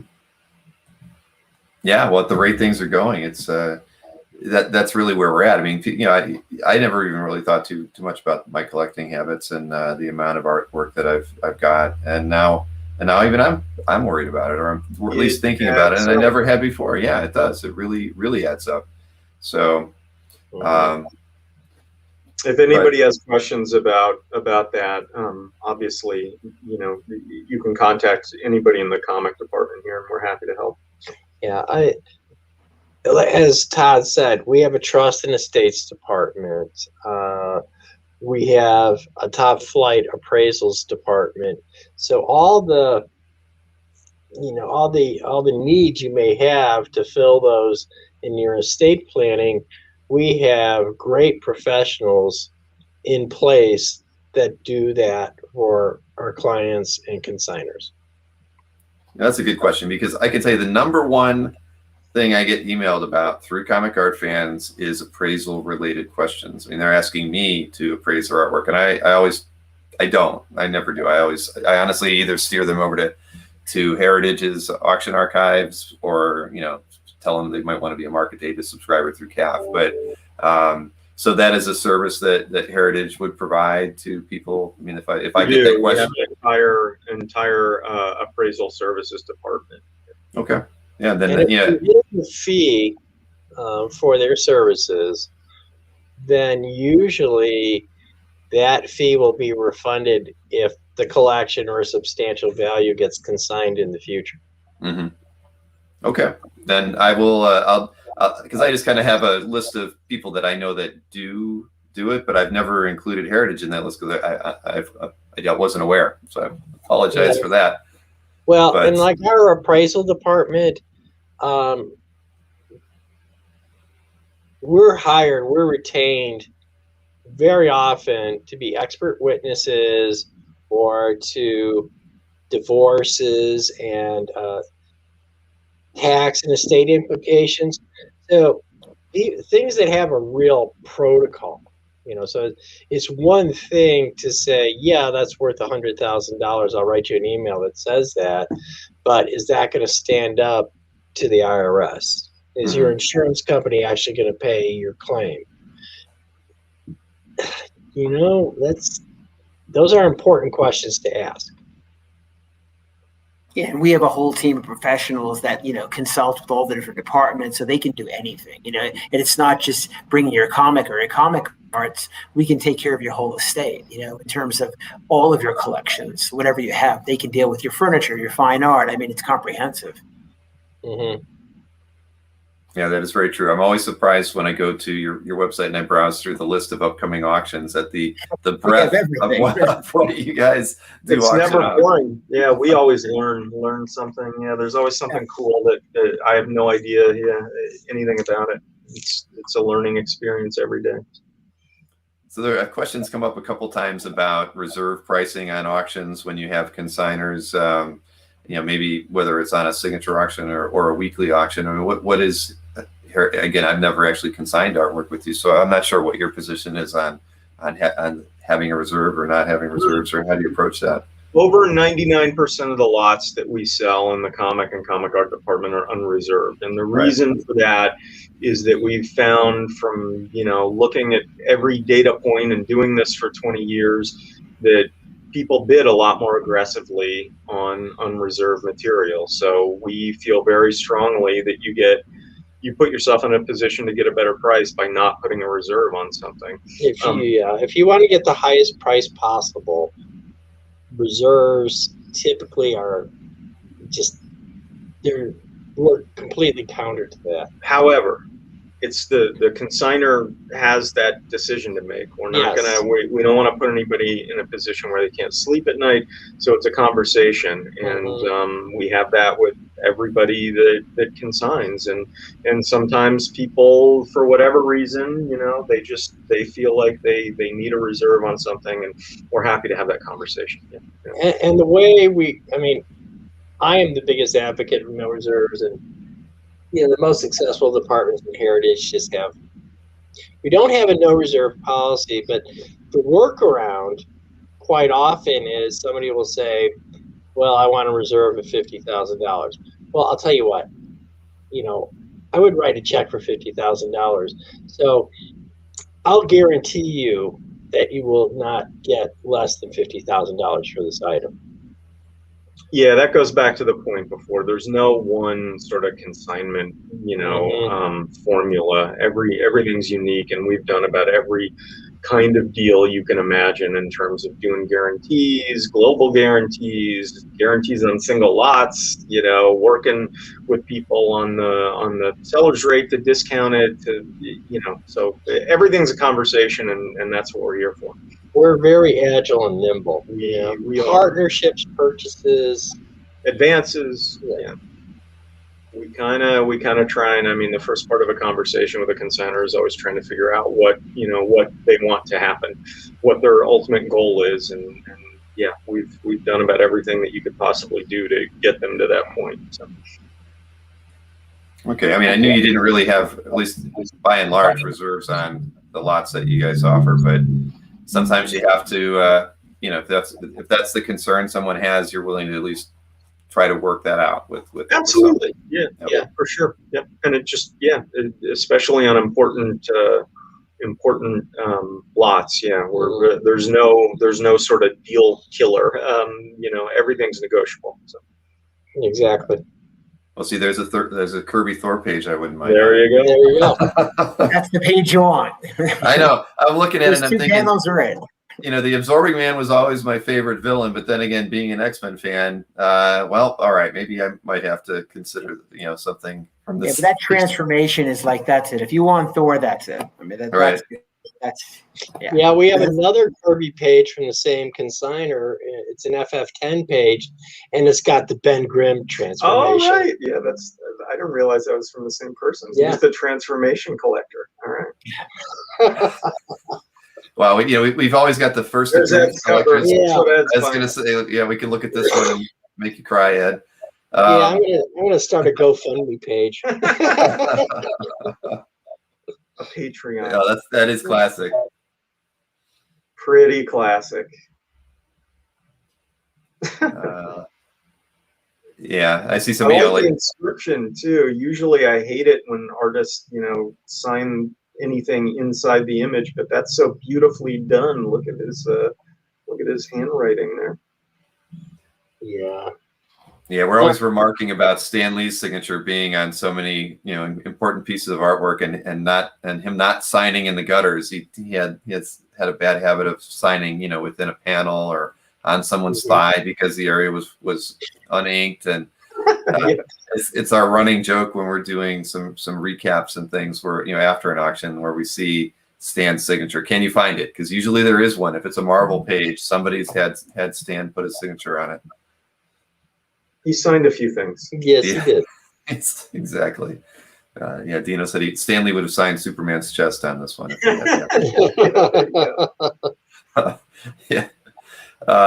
that's a great one. I can see why you'd want that one. I'm just looking at the other questions just to see if there's anything out there. Everybody else just going through the consignment process. I mean, what typically would be, so if someone was new coming to you guys and they wanted to, what kind of agreements do you put in place before you start looking at the work, or do you really just sit down and say, what are you thinking of selling, and then kind of go from there? And what's the approach typically? Do you ask people to send you scans when they're not local, when they can't sit down with you in person? What's the process like? Sure. It's all of those. Yeah. I mean, Ed and I and Joe, especially now, in the last month or two, we travel constantly. So, and typically when we travel, it's around one of our offices in New York, or 70% of the travel I do is either in New York or Los Angeles. And usually when I go, wherever I go, I try and see as many people as I possibly can when I'm in one of those places. So yeah, we travel all the time. We do a considerable amount of business with people shipping things in. We can help people with shipping. We can help people in Europe ship. So again, it's kind of like there's no one answer, but yeah, if you're European, I think that's a great service that we offer. Well, anywhere in the world globally, we've done so much of this that our team can fill out the bills of lading, the export documents, and that's a great service, and I think that gives us a very big edge. And something I always try to keep in mind is that I'm going to be very flexible, and I'm going to do everything I can do to make you happy and accommodate your desires, so, but I always, but even though I can be pretty aggressive, I never lose sight of, hey, it's your art. Okay. I mean, there's no firm condition. If you make an inquiry, I'm just here to, facilitate what you want to do. So yeah, it always starts with a phone call or an email, and it goes from there, just depending on what the goals of the potential consignor are. Mm-hmm. We're very flexible. Yeah, I would say that if anybody has meaningful art to sell, in my mind, you're doing yourself a disservice by not at least having a conversation with us about it, because I think sometimes people assume that there's one sort of way that Heritage does business, and it's just not true at all. It depends on what the consignment is, the value, the quantity.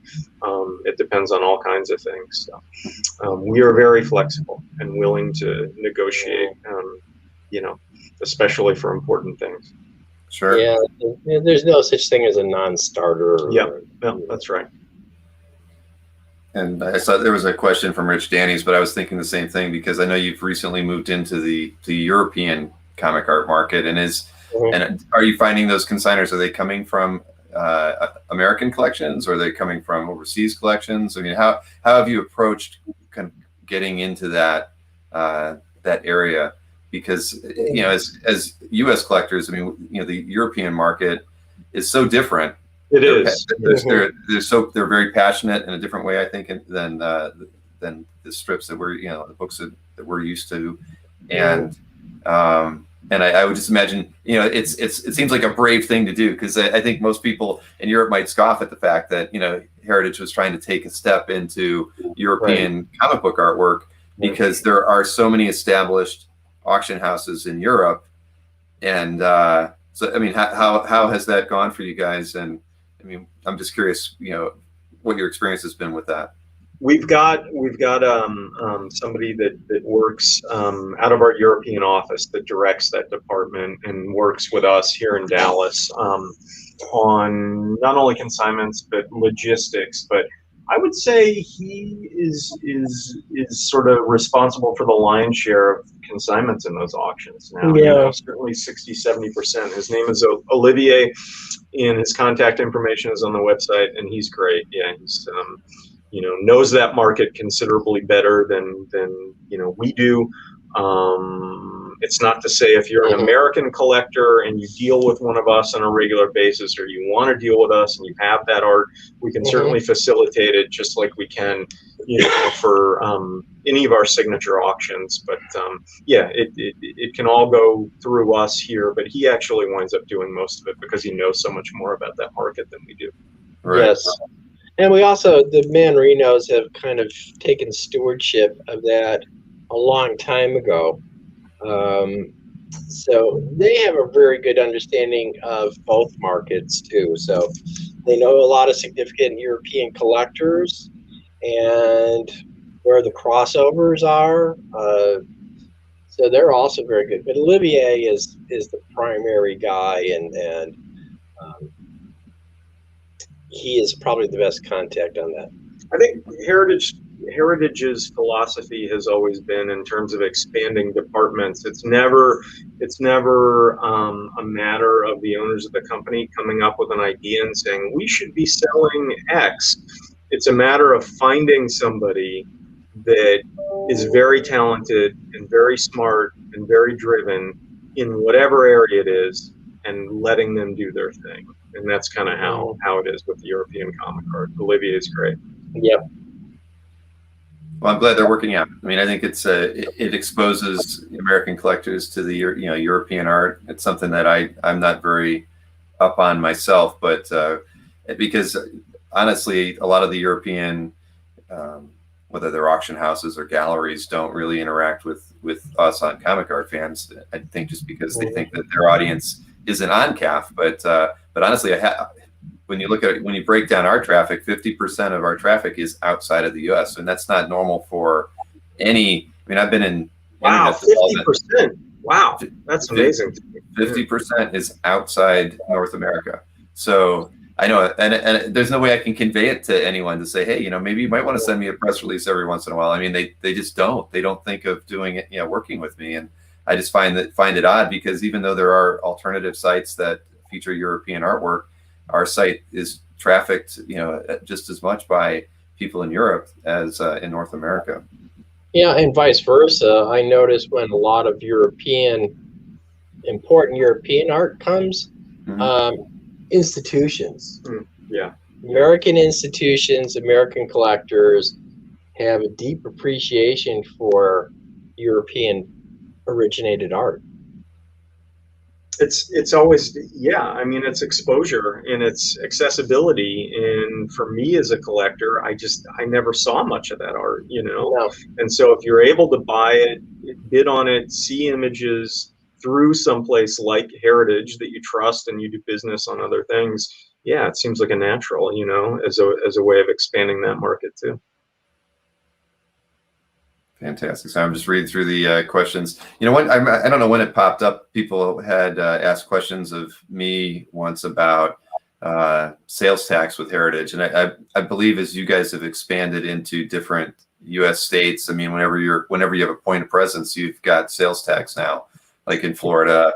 And is that something that, I mean, am I wrong in thinking that it's just based on whether or not you've got a point of presence or an office? No, it is. I think that now. There's a Supreme Court ruling, Wayfair, and basically it's the entire country. It's if you do a certain amount of business with another state, every state has a different threshold of what that is. You automatically have nexus in that state, whether you have a physical presence there or not, and you're committed to that. Paying taxes of sales tax to that state. Every state is different, and I think there are 29 or 30 states that are online now, and eventually they'll all be. It doesn't matter. That has nothing to do with Heritage. That's not a Heritage thing at all. No, there's 5 tax haven states, and if you're a very active collector, especially if you buy and sell, getting a resale number is something you should look into. I'm not saying that's a fix-all thing, but it creates its own world of hoops to jump through. But a lot of guys get them. Right. Well, no, I know that too. That's true, because if you're buying and you're reselling, you should get that so you can be tax exempt. But I wasn't aware of that. I mean, I at least back in when I've had employees out of state and those sorts of things, I always felt that, at least I thought that was the way the rules were. If you had a point of presence in a state, you had to pay taxes. But I guess this is in the last 2 years. It's a massive Supreme Court decision, and right now that's the way it is. So it's very easy to establish nexus with many states, and whether you're physically there or not. Wow. Well, Right. it was And bound to happen, right? It's my understanding too that when it comes to the major web-based sellers, eBay and Amazon, it's not negotiable. It's just it's instant. You just pay it. You're on eBay. This tax. It's just sales tax everywhere. Right. Well, and there you have it. That was I couldn't answer that question when it came up a few days ago, but no, I'm glad somebody reminded me of that. Yeah, just reading through it. All right, so I don't see any other questions here. We've been at this for almost 2 hours, so Wow. I didn't know that. Well, yeah, I'm always surprised, but yeah, 2 hours goes by really quick. But unless anybody has any other questions, was there any other artworks that you wanted me to feature that would make you upset, Ed? Like another romance cover that you would rather own to your collection? Last thing I have this. Ed hasn't talked about this, but Ed should be buying this. Oh God! Oh Which my one God, is that's that? one of the best things in the auction. The It Sabrina. is one of the coolest things. Oh, right. Joe's right. Yeah. This is such a great story. Oh my God. Yeah, I don't really know the backstory. I didn't bring this in. I don't know who did. What's better than that of Dan DeCarlo? Nothing. Mm-hmm. No, that's a classic. The first appearance, the complete And story. every page is good. Oh my God, it's killer. That's Just right. killer. Yeah, every page is really nice. It's I actually killer. heard this story. I didn't bring that in either, but I talked to somebody that owned this in, I think, the 80s, and they sold it to the collector who consigned it to us. And so this collector had it since, I don't know the exact year, but for a long time. So it's another one of those Shock 6 covers that I don't think anybody's ever seen this. Yeah. No, it's amazing how, like say romance and especially the teen humor and especially Archie artwork. It's expensive. Well, it's beautiful too. Yeah. But this transcends all of that. Yeah, this is killer. Yeah. And plus Sabrina, I mean, she was a big character in the 60s cartoon. She had her own TV show. So Yeah. she's part of American culture. And to get an origin story, again, like that hierarchy thing, there was a time where teen humor or romance, it was very dismissed. But what I started noticing when we got the Harvey Warehouse stuff is Richie Rich impacted more people than you could possibly think of. The Richie Rich stuff got very expensive, and now the Archie stuff is following suit. Sorry, I agree, because I remember when I first started collecting the Archie art just was very it was very affordable. Scoffed at. Yeah. It was. Like, Yeah. yeah. No, but who doesn't want to own a very nice Dan DeCarlo example? Well, they did that. Plus, they did all those pinups in each issue. That's the beautiful. It's killer. Yeah, It's killer. great. Yeah, Harry Lucy and DeCarlo, and and going back to Montana. I love his stuff. Somebody asked the question: if you ever advance money to somebody and then the item doesn't reach what you advanced, what do you do? I mean, has that ever really even happened? I mean, I would assume you have the knowledge going in that you probably wouldn't advance more than what you would expect on for an item. I mean, Maybe it's happened. I mean, people We're people pretty are good at short it. on their advances, but we don't like to, have significant exposure. right? No, I wouldn't think so. I would think that you'd want to be very reserved with it, because that's like the last kind of situation you'd ever want to have with somebody that you're trying to do business with. Yeah. We're People ask us for $50,000 advances on $40,000 pieces that we aren't sure will sell for $40,000. It could go for $30,000. Mm-hmm. So we say no. we do occasionally have to say no. Not very often. Not very often. I mean, if somebody is reasonable, we're going to be able to work something out. That's good. That's real good. Here, I'm going to pull this out. I think we've looked at enough artwork now. But if I don't see any other questions, I mean, I really appreciate the fact that you guys took the time out tonight. And I talked with Joe a couple weeks ago. Joe, if we could do these, every so often, I'd really appreciate it. I think it's good for the collectors to see the art up close when they can, to get to ask you guys, direct questions about, how to work with Heritage, because Heritage certainly has been one of the trendsetters as far as realizing the prices that we've seen over the last 12 months. It's been a really wild ride to watch it, to watch the way the market has changed so much. And, and Heritage has been a big part of that because your sales are out in the open. It's not a collector to collector sale or, a deal with a dealer where half of it's trade and half of it's cash. And you think it went for a certain amount. These are cash prices that are happening, and they're record setting. And, we're seeing it every signature auction. And it's just been impressive. So I really hope we can do, at least do this every 4 months or something. But, because I know that I think last year you had 6 signature auctions. So we moved to 5. Oh, 5 now? Okay. We're on a 5 schedule now, yeah. Right. And there's also different specialists that can come on who want to talk about contemporary art. We can vary it up and, pretty much give your, obviously the CAF people an opportunity to know everybody that works in the department. Right. No, that would be great. We've got so many talented people here. So many. That's why Heritage is Heritage. It's never, one of us that kind of is doing the lion's share of the work. There's, a whole team of people that are exactly like us. They're lifers. So. Mm-hmm. No, that would be great. I mean, I've emailed with so many of people on the team and never had the chance to talk with any of them. So if we could rotate everybody out. We can have Barry and is it Xavier or Xavier? Xavier's one of the That's right. specialists that knows a lot of the more contemporary stuff. Yeah. Sure. Okay. Great. Now then that's we should plan for then. Maybe 2 signature auctions from now, bring in another group of Heritage vice presidents and another lineup. Barry, Lon, me, you. Barry's great. Barry's got tons of stories. Now we got Joe. Barry's the best. Yeah, you should let Barry know that I did get my catalog too, because I wasn't on the list, but now I'm on the list. So I took care of that. Yes, thank you, Joe. I do appreciate that. Yes, I was like, why do I never get one? Berkey would always give me his after a signature auction because I just love thumb it through. Well, Mike doesn't get a catalog anymore. I gave him yours. I gave him his. Mike has to look online. I'm not going to tell him then.